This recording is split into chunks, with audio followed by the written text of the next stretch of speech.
mwingine anaweza kuwa anajiuliza pia kwamba haya yote ambayo unayajua na dua zile ambazo unazifanya, pengine watu wanakulipa ama inakuwaje? Hapana, dua naifanya bure, na pia kituo changu hakichagui dini, awe Muislamu au awe Mkristo, kwa wote Tanzania kwa ujumla, Waislamu wote kwa ujumla, na pia Tanzania nzima inawakaribisha katika kituo changu cha Sharifat Dua Center. Na unaweza kuhudumia watu wangapi katika siku ambazo umezitaja, kwa maana Jumamosi na Jumapili? Watu wengi wanafika katika kituo changu. Kama na hiyo naweza nikaanza dua asubuhi, tunakuja kumaliza jioni. Okay.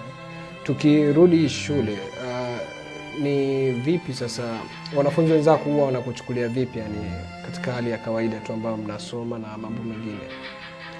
Wananichukulia vizuri, na Mwenyezi Mungu amenijalia kuwa wananipenda, na pia mimi mwenyewe nawapenda pia kwa ajili ya Allah.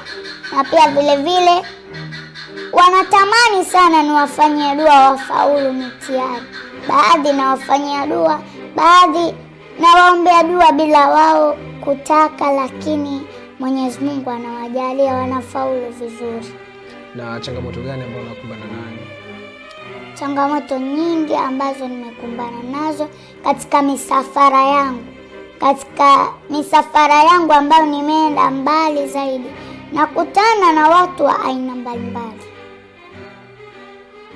Kwa hiyo nimekuwa nikipata changamoto nyingi, lakini Mwenyezi Mungu ameleta shifa yake, ameleta kadari yake, na ananifanyia wepesi katika kila msafara wangu.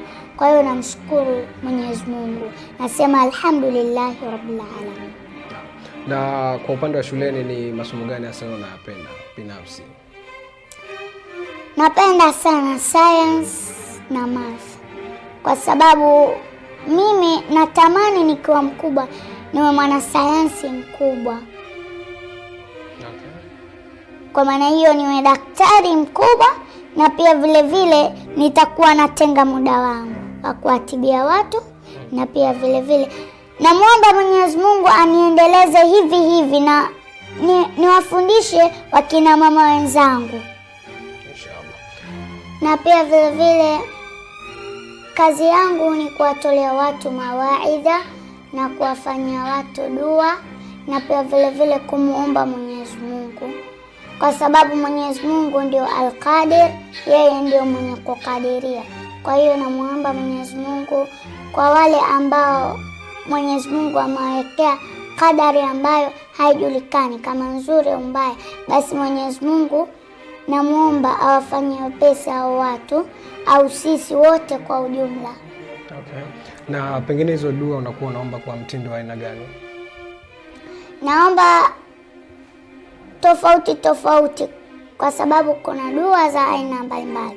Kuna dua ya maradhi, kuna dua ya kufungua riziki, kuna dua ya kumwomba Mwenyezi Mungu amani na utulivu, na pia vile vile kuna dua ya kujiombea mwenyewe. Mwenyezi Mungu akupe umri mrefu, Mwenyezi Mungu akufanyie wepesi, akukuze katika makuzi yaliyo mema, pia vile vile uwalee watoto wako katika maadili mema. Mtu yoyote anaweza akawa anamuomba Mwenyezi Mungu na anaweza akafanikiwa ama asifanikiwe, lakini unapozungumzia dua kwamba kuna kitu maalum ambacho umekiandaa kwa ajili ya kufanya hizo dua, ama muda wote tu ukilala ukiamka unaomba dua? Mtume anasema kila jambo lina mahala pake, na pia kila kitu hauwezi kufanya bila dua. Ndio maana tunasema dua ni ibada, kwa sababu unapotaka kulala lazima uombe dua, ukiamka lazima uombe dua. Kwa hiyo na mimi Mwenyezi Mungu amenijuza kupitia ndoto, na pia kabla ya mtu kuja kunifata, kwanza najiombea dua mimi mwenyewe anikinge na shari za kijini na za kishetani. Na huyo mtu akija, mimi namuomba Mwenyezi Mungu kwanza anifanyie wepesi mimi niweze kumtibu yule, na ndio Mwenyezi Mungu alete shifa. Sawa. Dua hizi unazifanyia sehemu gani? Nafanya katika kituo changu kinachoitwa Sharifat Dua Center kilichopo Machimbo, mwisho wa lami, Lumo. Rais wa sasa wa Tanzania anaitwa nani? Anaitwa Samia Suluhu Hassan, na mimi pia namwombea dua. Mwenyezi Mungu amkinge na kila shari, ampe kila lilokuwa la kheri insha Allah. Inshallah. Na ukipata bahati ya kukutana naye unaweza kumwambia kitu gani? Kwanza kabisa naweza nikamwombea dua, kwa sababu dua ni ibada.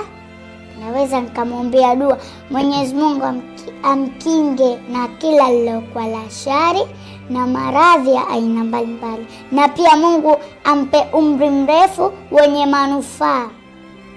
Na pia vile vile namuomba Mwenyezi Mungu amfanyie wepesi rais wetu, tuweze kuingia pamoja peponi, na pia vile vile aweze kumuona Bwana Mtume Muhammad sallallahu alaihi wasallam.